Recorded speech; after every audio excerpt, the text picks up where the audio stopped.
Hello guys, welcome to my YouTube channel. My name is Harjeet Kaur. आज हम discuss करेंगे 30th of May के daily current affair questions. तो अगर आपको इस पर्टिकुलर लेक्चर की पीडीएफ चाहिए तो उसके लिए आप मेरा टेलीग्राम चैनल भी ज्वाइन कर सकते हो, जिसका लिंक आपको नीचे डिस्क्रिप्शन बॉक्स में मिल जाएगा। तो शुरू करते हैं। फर्स्ट क्वेश्चन है, How many Gangetic dolphins are there in India according to Indian Wildlife Institute? Indian wild life institute के अकॉर्डिंग इंडिया में अप्रोक्सीमेट कितनी गैंजेटिक डॉल्फिन्स है? तो इंडिया के अंदर ओवर 4000 गैंजेटिक डॉल्फिन्स जो है हो चुकी है। जो गैंजेटिक डॉल्फिन्स है ये इंडिया का नेशनल एक्वाटिक एनिमल है, राइट। तो गैंजेटिक डॉल्फिन्स की पॉपुलेशन अब धीरे धीरे इंक्रीज हो रही है। रीजन बीइंग कि हमने एक मिशन शुरू किया था इनकी पॉपुलेशन को इंक्रीज करने के लिए, जिसका नाम है नमामि गंगे मिशन। मिशन का नाम क्या है? नमामि गंगे मिशन। तो अकेले यूपी के अंदर ही एस्टिमेटेड 2000 डॉल्फिन्स है, राइट। अप्रोक्सीमेटली 2000 डॉल्फिन्स तो यूपी के अंदर ही है। तो आधी डॉल्फिन्स की पॉपुलेशन यूपी के अंदर पाई जाती है। कंजर्वेशन स्टेटस की बात करें तो IUCN की इंडेंजर्ड कैटेगरी में आता है। वाइल्ड लाइफ प्रोटेक्शन एक्ट में शेड्यूल 1 में आता है और साइट्स के अपेंडिक्स 1 के अंदर इसको ऐड किया गया है। मतलब कि हाईएस्ट डिग्री ऑफ प्रोटेक्शन इसको दी गई है गैंजेटिक डॉल्फिन्स को, राइट। तो पॉपुलेशन इसकी कितनी हो चुकी है? Over 4000, right. नेक्स्ट है let's move India. Let's move India ये कैंपेन रिसेंटली शुरू किया गया है। किसने अनाउंस किया है ये कैंपेन लेट्स मूव इंडिया? ये कैंपेन अनाउंस किया गया है इंटरनेशनल ओलंपिक कमेटी के द्वारा, कि जो ओलंपिक्स में पार्टिसिपेट कर रहे हैं हमारे एथलीट्स, उनको चीयर करने के लिए। पेरिस ओलंपिक्स हो रही है ना, तो उसमें जो हमारे एथलीट्स पार्टिसिपेट कर रहे हैं उनको चीयर करने के लिए, एक जॉय ऑफ मूवमेंट के लिए ये जो कैंपेन है वो शुरू किया जा रहा है, जिसमें इंडियंस को भी इनवाइट किया गया है, राइट। तो इंटरनेशनल ओलंपिक कमेटी किसके साथ मिलकर ये कैंपेन शुरू कर रही है? Reliance foundation and Abhinav Bindra foundation के साथ मिलके ये जो कैंपेन है अनाउंस किया गया है लेट्स मूव इंडिया। तो जितने भी सोशल हैंडल्स हैं उन सब पे ये जो कैंपेन है अब शुरू किया जाएगा हमारे एथलीट्स को चीयर करने के लिए, right. Next who has been appointed as MD and CEO of India's First Life Insurance? India First Life Insurance के MD and CEO कौन बनेंगे? राइट, अभी बने नहीं है, तो जून में शायद से इनका जो टर्म है वो शुरू होगा। तो इनका नाम क्या है? ऋषभ गांधी। नाम क्या है? ऋषभ गांधी, राइट। तो किसको रिप्लेस करेंगे? RM विशाखा को ये रिप्लेस करेंगे। फिलहाल के लिए RM विशाखा है, तो जून में ये अपनी पोस्ट पे आ जाएंगे CEO की, राइट। तो नाम है ऋषभ गांधी। नेक्स्ट है 50,000 years old Neanderthal bones were discovered from. Neanderthal कौन है? अब अप्रोक्सीमेटली 50,000 years पहले की अगर हम बात करें तो उस टाइम पे एक तो रहते थे नियांदरथल्स और दूसरे थे मॉडर्न ह्यूमन, जैसे कि हम होमोसैपियंस जिसको बोलते हैं, राइट। तो एक साइड नियांदरथल्स रहते थे, दूसरे थे मॉडर्न ह्यूमंस।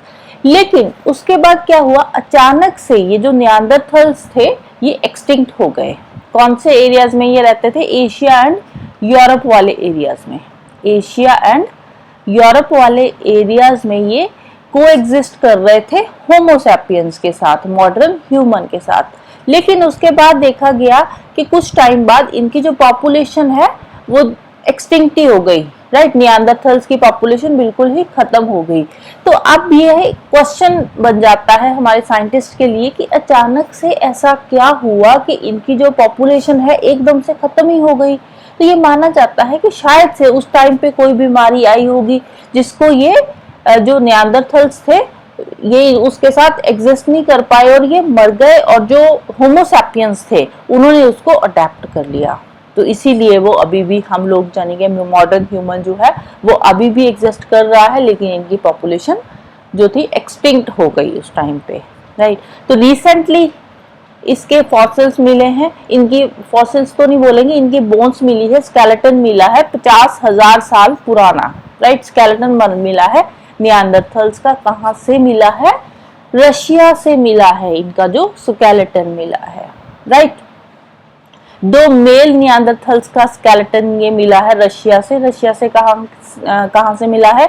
अल्ताई माउंटेन्स की केव्स है, जागिर्स्काया केव्स जो है, वहां से ये इनका स्केलेटन मिला है।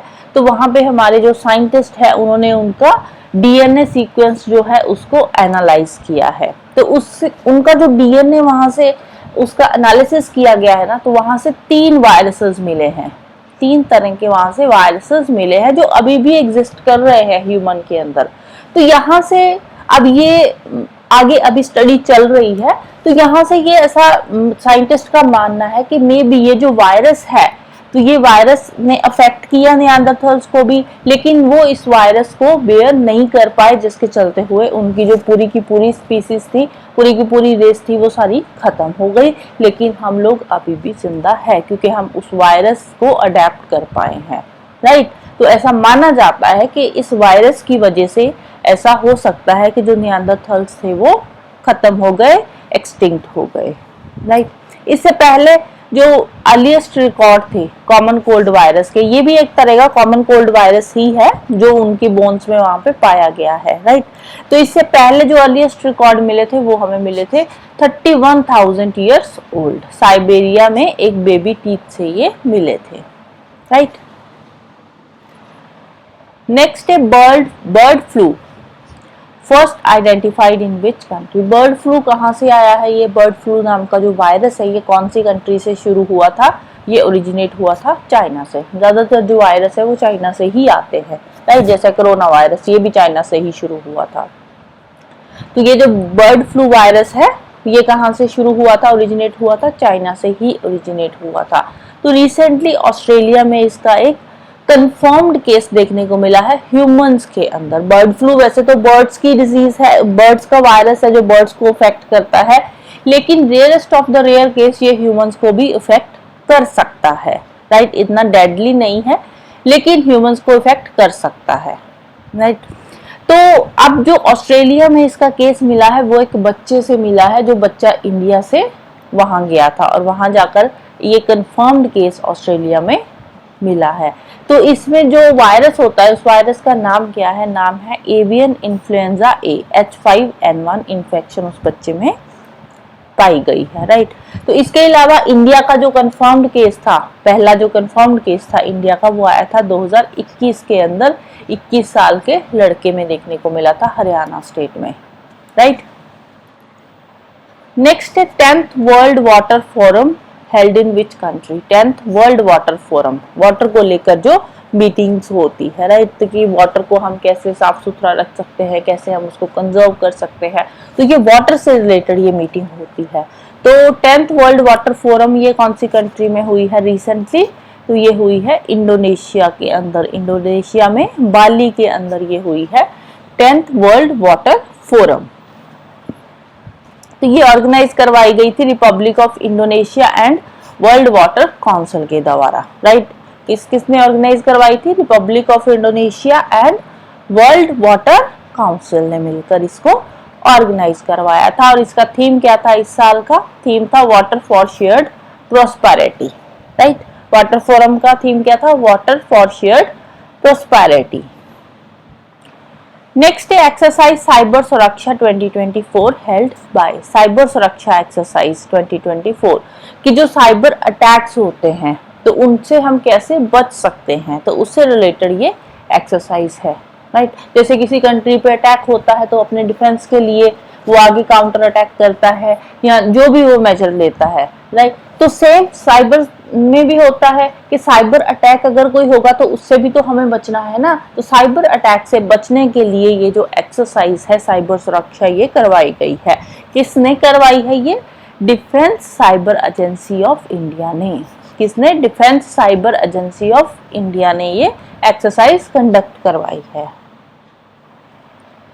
नेक्स्ट है 2 AI एंकर्स।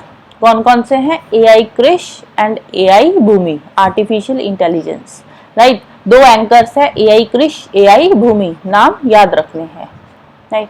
तो इनको लॉन्च किया है कौन से चैनल ने? डीडी, दूरदर्शन, न्यूज, किसान, एनडीटीवी, कौन से चैनल ने इनको लॉन्च किया है?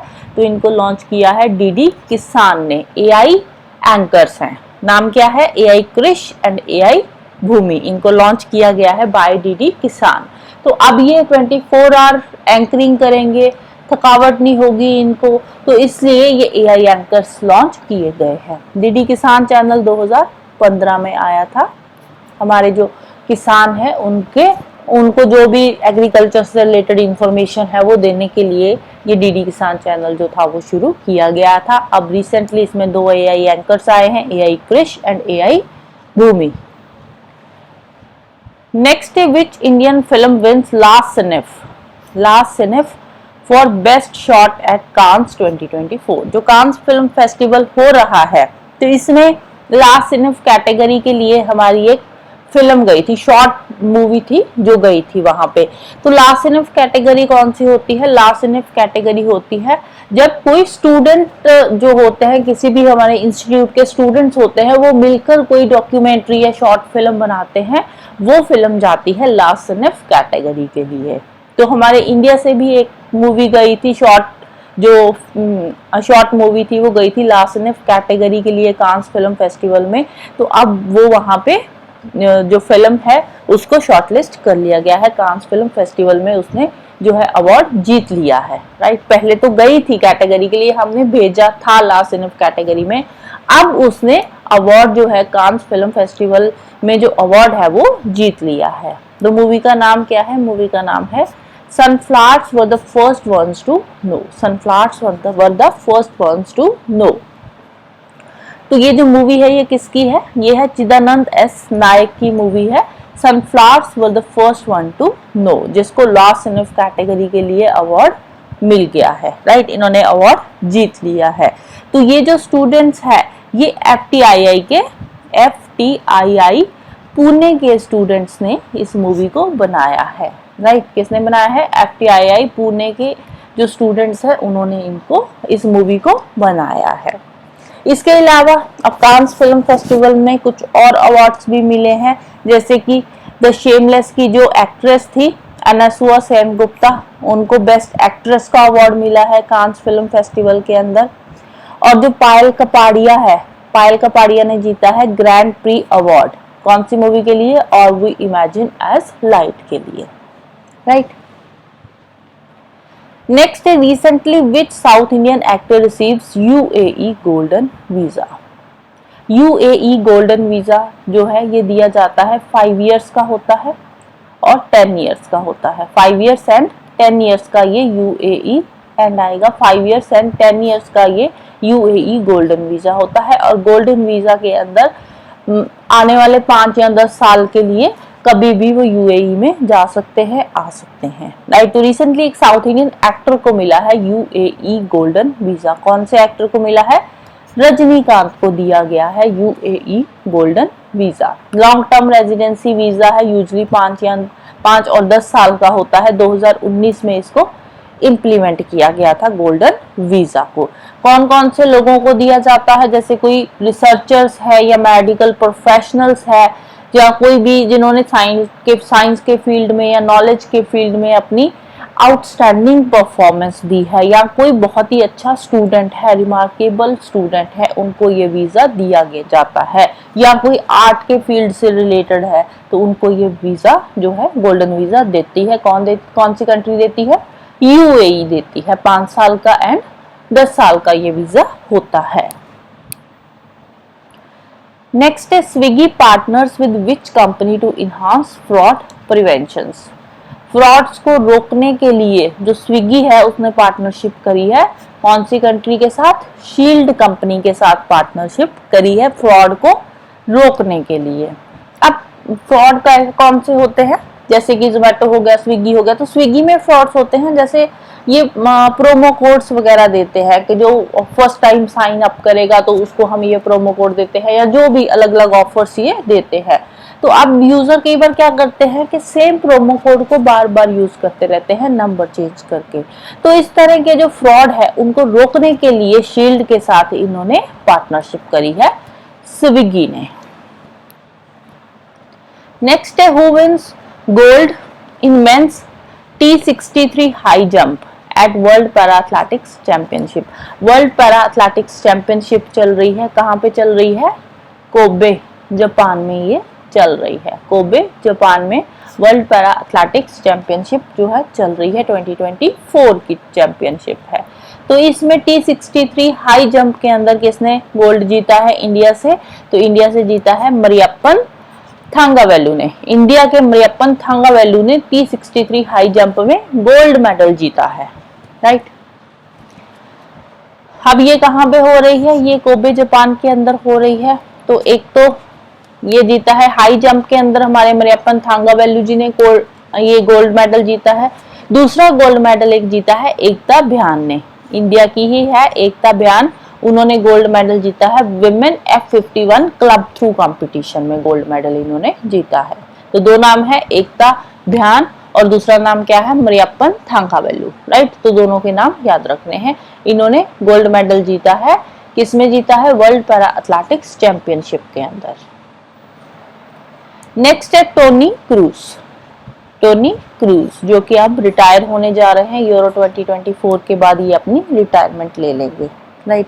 तो ये कौन सी गेम से एसोसिएटेड है? तो ये फुटबॉल से एसोसिएटेड है। यूरो 2024 में ये जर्मनी को रिप्रेजेंट करेंगे, तो उसके बाद ये अपनी रिटायरमेंट ले लेंगे, right. So that's all for today. तो जाने से पहले वीडियो को लाइक कर देना, शेयर कर देना और चैनल को सब्सक्राइब कर लेना। Thank you, bye bye and have a nice day.